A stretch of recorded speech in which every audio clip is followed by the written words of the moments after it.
बीडच्या माजलगावमध्ये सोयाबीन उत्पादक शेतकऱ्यांसमोर मोठं संकट निर्माण झालं।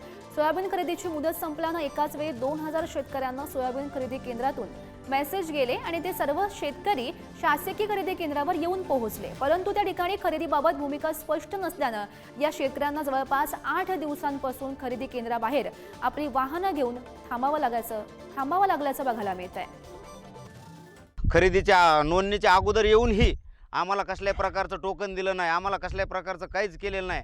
आणि आम्ही त्यावेळेस खरेदी केंद्रवाल्याला विनंती केली की बाबा आम्हाला आमचे तुम्ही ते इथं बुकिंग करा, परंतु कसल्याही प्रकारची बुकिंग न करता तुम्ही तुमचं स्वतःहून लाईनला उभा टाका, तुम्ही तुमचं लाईन लावा, अशा पद्धतीचं आम्हाला सांगण्यात आलं। त्यामुळे आम्ही गेल्या शनिवारपासून लाईनला लागलो।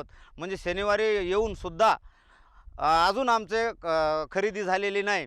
तरी जोपर्यंत आता आमची खरेदी होणार नाही तोपर्यंत आम्ही इथून हलणार नाहीत, अशा पद्धतीचं धोरण घेतलेलं आहे।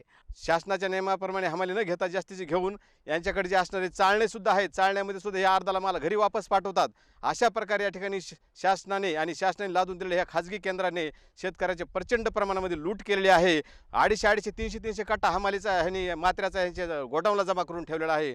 म्हणून शासनाने अजून इथून पुढे आम्हाला ही तारीख वाढवून देऊन शेतकऱ्यांना न्याय मिळवून देण्याचं काम करावं आणि ही शेतकरी सोयाबीन त्वरित खरेदी करावी।